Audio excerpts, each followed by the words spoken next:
Oh, we're in business now. Nice. Nice, nice, nice. Cool. So I guess let me know where you want to start. So my question, I don't know. I figured we'd start about talking about, how we see the industry going this year. Um, and then what made you decide to start up on the YouTube again? Because I know so many people really, they start well, myself included, start the YouTube and stop the YouTube, and especially with all the bad actors that have been coming up in recent years. I feel like the one thing I've noticed about you is you're ridiculously consistent with the videos and the uploads, and I know that the audience that you had that's growing it's got to Sure. really. Uh, So, I mean, we could start with your first question, which was how do we think the watch industry is going and why I decided to get back in after a long hiatus.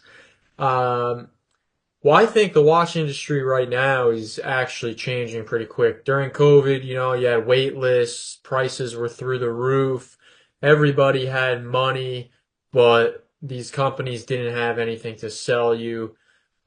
That's a big difference between then and now. Now, wait lists are shrinking, even for Rolex. You can get on the wait list and you'll get the call in a month or two now. It's not that hard.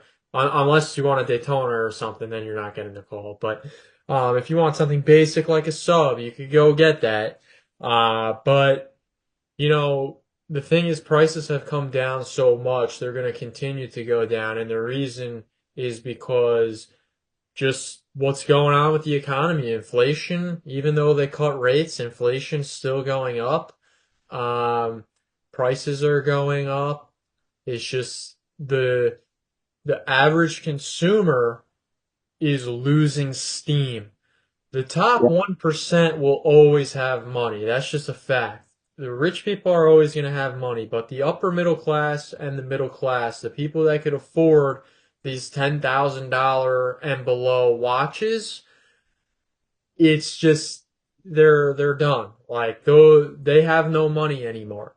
The yeah, middle class is gone. You're either rich or you're struggling right now, and that's just how it is. But on the flip side of the coin, I think the watch industry is going to start appealing more towards the lower end buyer again, like they were before. I think that more watches are going to start coming out in the under 5K price point. And I also think that a lot of these watches potentially are going to be quartz to lower that price point. So that's where I think the industry is going. So why did I decide to go back into the industry where people are leaving, prices are coming down, and deals are getting harder to find? Well, that's a good question. And the answer is because I love watches and also because I think it's getting less competitive. While everyone was jumping in during COVID, everyone and their grandmother said, I'm going to start flipping watches. Uh, Now those people are gone. They bought their watches. Maybe they made a little bit of money. Maybe they lost a little bit of money. Um, but those people are gone, and now the people that are serious about it are back in the game, and they're the ones getting the wholesale deals and all that. And that's what I see. So that's why I wanted to come back into the game. yeah. But I mean, you're a lot bigger than I am at this point, so you tell me what you see. I think I would say we're pretty matched when it comes to our opinions. I think the interesting thing that you made a couple interesting points there. The first of which is the idea that these guys can just come in, buy a watch, let it sit for a couple of weeks, and sell it for a large profit is over. I remember when I first started, you would have guys that they would buy things. You bought a back girl for 16, 17 grand, and you would sit on it for a month. Maybe you bought it too high, and then eventually it would sell for 20 with the Daytonas. The Oh Daytonas, yeah, they were 40, 50 grand at a certain time. And, what I find that is difficult for me now as a business owner, but also as someone who wants to always do his best for his clients is like, these guys coming back and they're like, "Hey, I bought this, Patek from you for, 400 grand. Hey, I bought this, Daytona from you for $42,000. What's it worth now?" And I got to look this guy in the eye and tell him, low to mid 20s, depending on the condition of the piece. Um, and that's always unfortunate. I think the one thing that a lot of these consumers don't realize is it's unfortunate for me, as a dealer to say, hey, I sold this watch for, upper 40s and now it's selling for lower 20s. Um, but while people seem to think it's a drop in the market, I really think it's just a return to form. I think that I things agree. are starting to cost what they should have always cost. Uh, See, I do agree with that, but I also think that pre-COVID costs were still high. yeah, And I think a lot of people forget that before COVID started, people were still complaining about prices being high. People also forget that Rolex had wait lists before COVID. It wasn't a COVID thing. COVID made it worse, but it yeah. wasn't a COVID thing. It started in like 2016 with these wait lists and Rolex and this and that. Like, yeah, it was easier, but you couldn't just walk in 2017 and be like, I want a GMT. They'd be like, okay, like, yeah, you want a GMT? Give us a few months. Give us 6 months. And they'd be like, okay. But then during COVID, they're like, oh, you want a GMT? No. It's one of those things. It's funny you mention that because Rolex, especially, gets a lot of flack for being a company that's like, oh well, why won't they just give me the watch? And listen, outside of watches, I know both of us have run other businesses before outside of watches, and it's one of those things that if my best customer comes, if I have a limited amount of something, and my best customer comes in and says, "I want this thing," and someone off the street comes in and says, "I want this thing," I'm more inclined to give it to my best customer in every single business. So that these guys Yeah. they'll get when they come into the boutique and they say, I wanted a Pepsi and I came in having no purchase history and no knowledge of the watches and I just was told by my brother in law or a good friend of mine that a Pepsi was a good watch to buy and they wouldn't give it to me and Rolex is a scam. And I said, listen, in any other business you prioritize your top clients over the clients that may just walk in. That doesn't mean that you treat them poorly, but at the end of the day, even if it is, which I think you and I can both agree that it is, very much a fabricated uh, idea of scarcity when it comes to Rolexes. I think that they do have them. I think that they are saving them for the best clients. I think it's in their prerogative to do that, like any other private company. You Yeah, know. I mean, I feel somewhat similar about that. I think most of their good clients that had uh, a large book of business with Rolex prior to COVID and all that. They already had the pieces that they wanted, to be honest with you. But I it is what it is. I can't fault the dealers for trying to make money. But what I can say is now consumers, not just in the watch industry, in the automotive industry, any mid-tier luxury item now that people are trying to sell is struggling and nobody cares because the dealers treated their customers like absolute garbage during COVID. Like I'm fine if I walk into a Rolex boutique and they tell me, yeah, there's a wait list. Sorry, like whatever. But like, don't walk in and treat me like I'm a piece of shit just because I'm not on your wait list. Like Yeah, you I know mean, who I am. like Like walking in. I've been in situations walking into places and they don't even really respond. They just kind of giggle and they're like, "Nope, sorry." yeah, exactly. Like I'm not the one to be like I'm better than somebody. Like obviously not. Like I dress in cheap t-shirts and clothing like that. I barely even wear half the watches that I flip. I like to be low key. But like if you're gonna come at me with that attitude and I'm probably making 3 to 4 times what you're making, like just settle down there. Now that's not something I would ever say to someone, but it's like, come on, dude. You work at a store in a mall. Like, because that's where most of these Rolex dealers are. They're at Well, higher so end malls. You work at a store in a mall. Calm down.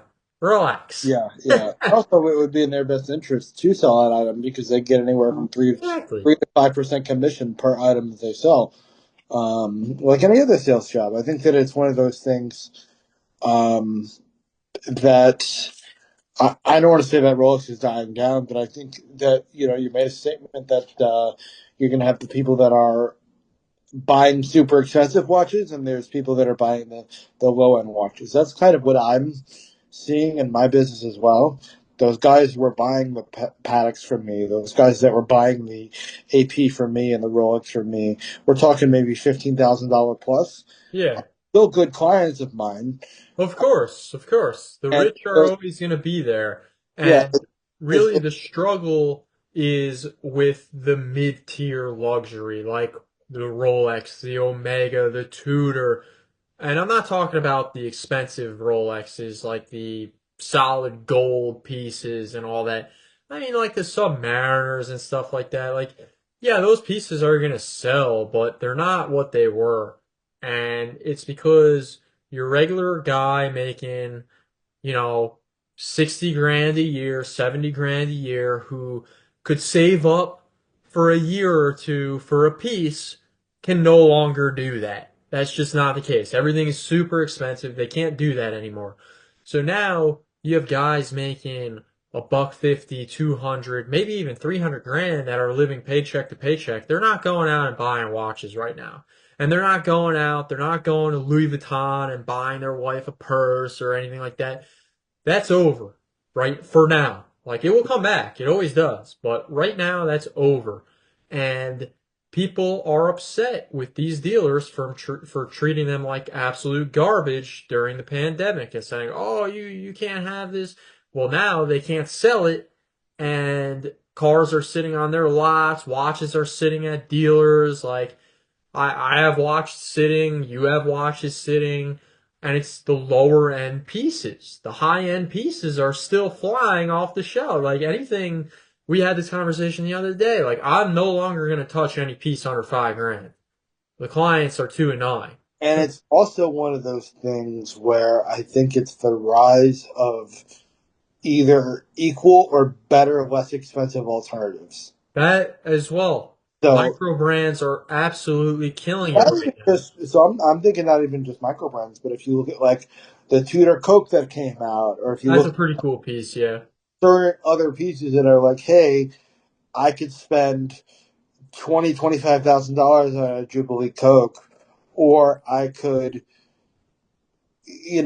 buy a regular Coke for $4,500, put an Uncle Seiko bracelet on it, and yeah, I mean, you might not have the echelon when it comes to the bigger pieces, but I think overall, I think that Yeah. if I have to, then that's what I'm going to do. I mean, if it scratches that itch, the people that I see as people that were going to buy the ceramic versions of the subs, that we have for anywhere from 13 to 15,000, or now, hey, I'll take a vintage sub for $7,000, $8,000. Yeah. Uh, Yeah. because when I push can see that. are, it is a luxury item. Um, and while I do have a lot of repeat clients, what I have found is that they are holding a little bit more firm on the fact that, well, I paid X for it or I paid Y for it during the pandemic, and I want to get pretty close to it. And, So you're finding it hard to pick up new pieces for inventory. for inventory, unless it's a trade or unless you Yeah. have an issue with, because I have people that are like, hey, I bought this panerai last year at $7,000. What's it worth? And I'm like, 4,000. And people get upset and they're like, my rationale is this: you would not in any other business buy something brand new, wear it for a year or two, and then trade it in and expect to get what you get. But Yeah. I've but there's been a war I, I find that there's been more pushback, especially when it comes to watches, of people saying, "Hey, I paid maybe $3,000 for this Tudor, $5,000 for this Breitling, and now I want that similarly priced item." So we did implement, that 80% buyback, which is helpful because it lets people know that, hey, anything that we sell you, we will buy back within that year. Okay, it's a good But move. even that can be difficult because what do you do in a Rolex case? What do you do in a case of, these ceramic watches that they wear and they damage these ceramic watches? So we really try to make it a case by case basis, but I find there is a lot more pushback, and I think that is because watches are getting more difficult to find. So finding that replacement is also more challenging. It used to Yeah, be if someone was selling me their Submariner, they would say, "Okay, I'll take $1,000 hit because I can buy it from you again in a year or a year and a half when my financial situation's a little bit better." For the same price or a similar price. sure. Now, unfortunately, I don't think that's the case. I mean, Rolex just increased their prices. The standard, 46% the other day? They increased them, yeah, a decent amount. I know on gold pieces it went up like over 10%, and on stainless steel I think it was like 5 or 6%, Yeah. something like that. But yeah, I mean it's crazy, and I mean we can give the viewers a quick little insight. So if you have a resale certificate, you used to be able to go to other dealers, even authorized dealers, and say, hey, like I'm in the business, like you could backdoor me some pieces. Like that's how the gray market started. Yeah. It's people like you and me, we take our resale certificates, we go to like regular stores that Yeah. have inventory and we say, okay, I need XYZ for my inventory. Instead of them making a bunch of money, they make a couple points, but they're happy to work with us because we buy volume. Yeah. Now that's no longer the case. They completely cut us out. We can't do that anymore. So it kind of chokes us out. I remember Christmas of 2023. Yeah. Picking up, I think, about 15 or 20 Speedmaster Sapphire sandwiches. Uh, Yeah, that's not going to happen Brand anymore. new, you know. And now those discounts are less. But I Yeah. also think that the idea of these groups popping up, whether it be on Facebook or WhatsApp, even YouTube, is more of a double-edged sword because there's a lot of misinformation in the communities. Um, and while I'm all for an educated buyer, I think that there's two issues there. One is this misinformation, and two, you get a lot of people that may have the correct information that you don't want to have that correct information. Well, I don't know. Like, we don't need to hide information. It's okay. The thing that COVID really did damage to was profit margins, and it made a perception of other people that profits are evil and this and that. You need profit. Every business on the planet needs profits to survive. Without profits, there's no business, there's no economy, there's Yeah, nothing. And so what I do is I say, look, like I don't like to tell customers what I pay for things, and no one should. You should never reveal yeah, to a customer what you pay for something. It's not their business. That's between you and your bookkeeper.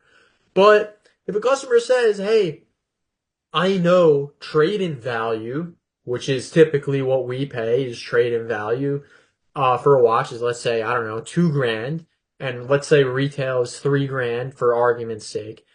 If a customer says, I know trade in value is like 2 grand, so you probably paid something like that. And they're like, look, I don't want to steal it from you or anything like that, but I would like a better price. I'll take it off your lot, whatever, or take it from your inventory. Like, give me something. I'll be nice. I'll give them something. Like, I don't mind working with the client, but when the client's like, hey, let me give you $1,000 when wholesale is 2 grand, retail's three, that's when I say, I'm sorry, I can't work with you. That's just not well, gonna fly. I think that's kind of what I was getting at. I think that the illumination of real purchase prices and real wholesale prices have kind of been a double-edged sword because while I do want the customer to be more informed, I think that that can tell to be in some cases a ruder customer. I think that in certain aspects, Yep. margins are more difficult to get because people are very, it's one of those things that as long as you don't say anything, we're good.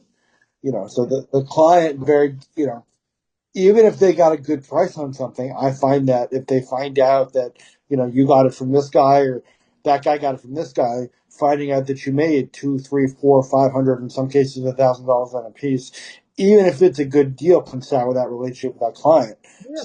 That one of the things that these Facebook groups did, which was beneficial but could also be a bit of an issue, is opening up the channel there for people not like you and me, but people that are maybe just collectors to come in and kind of sour the market with those $1,000 offers, with those $1,500 offers. Well, here's the thing. Here's where I see it. Those collectors that are offering the $1,000 and whatnot, the low balls, they're not actual collectors. That's what, like, they may claim this, that, the other. They're not collectors. They're resellers. They're, you know, Watch Trader Academy students looking for their, I'm gonna wear this for a year and I'm gonna flip it, make a couple $100. That's what those guys are.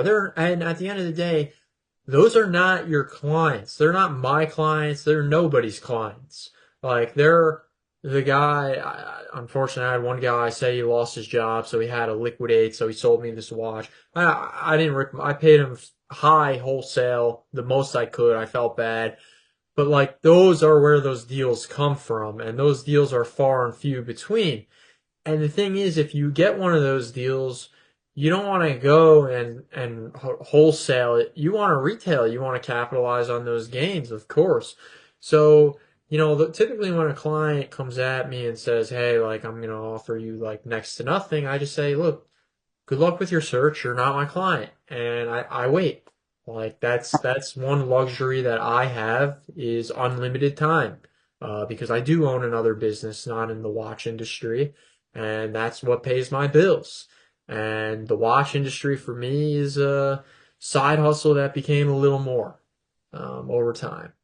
So that's my next question is how would you, of course, that's where, you're building this YouTube channel and you're a little farther, ahead than I am when it comes to the growth of the thing. How do you pre- prevent yourself from becoming, I mean, he that shall not be named, another Anthony or another, because I think that in and of itself, if a lot of, Well, all right, that's a pretty easy answer. Don't be a piece of shit. yeah, I mean, he just stole deposits, and like there was another guy a couple years ago that was selling fakes, yeah, no, knowingly. Just don't be a scumbag, and that's what it comes down to. Like, look, I'm not looking to be a Teddy Baldassar. I don't want to open my own shop, and I don't want $1 million production value videos. I don't need that. I don't care for that. My approach is be laid back, be honest, be upfront. And I mean, to be honest with you, I'm not looking to build the next watches of Switzerland.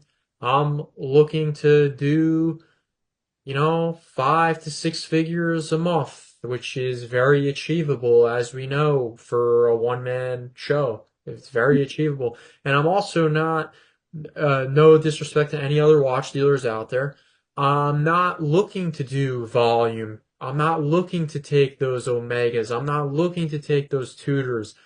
I'm looking to do 5 to 10 pieces a month that are between 15 and a couple $100 grand a pop. If I could trade, look, if I make 8 to 10%, which is considered low on a piece, but if I make 8 to 10% on a Patek and AP, it's still, even though the percentage is low, in actual dollars, it's not low. It's, 5, 10 grand a pop. yeah, But now let's say I make 20% on a Speedmaster. Congratulations, you made $300. yeah. Well, maybe more than $300, but like, you know what I mean. It's like nothing.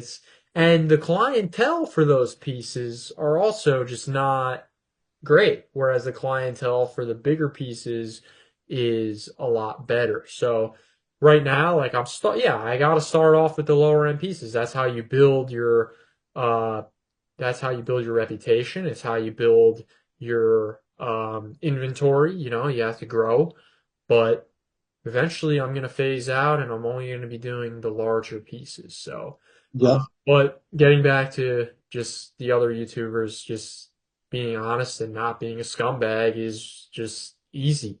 Just don't do it. yeah, Um, yeah, so I mean that's pretty yeah. much I also think like in this business, it's a lot easier to make money than it is to take that money. that's what I'm saying. This dude had millions of followers on YouTube and Yeah, he's stealing deposits? Like, are you yeah, kidding me? You literally are doing business like legitimately making hundreds of thousands of dollars a month and you're gonna steal deposits? Like, what's the matter with you? Or yeah, the yeah. other guy selling fakes, like you could literally just get them the real watch and still make a lot of profits. And instead of sitting in a jail cell right now, he would probably have more money than he's ever had.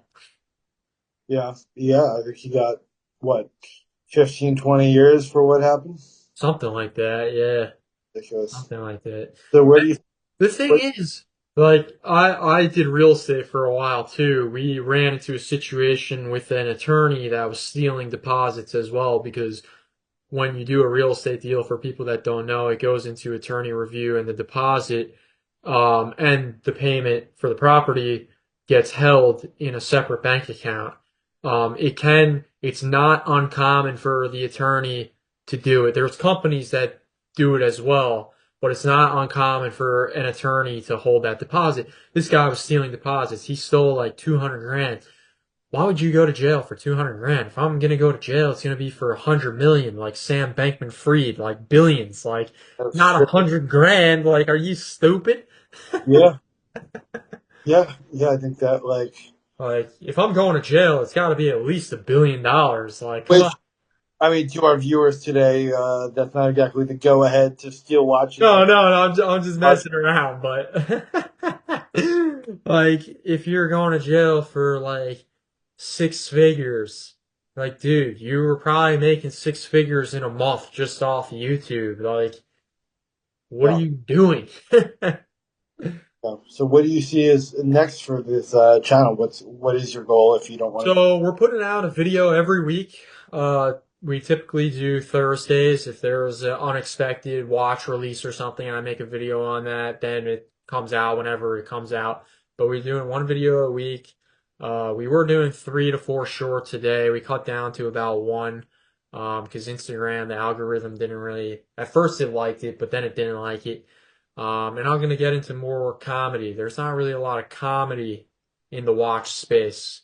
So I want to do some funny videos, not long form, just shorts. But we'll see what happens. But main goal is just to get to 10,000 subscribers by this time next year. Awesome. Well, I wish you luck, and Thank you. hopefully we'll start doing some more of these as I'm growing my channel as well. Sounds good, man. Good man. Thanks so much. All right. All right. Bye bye.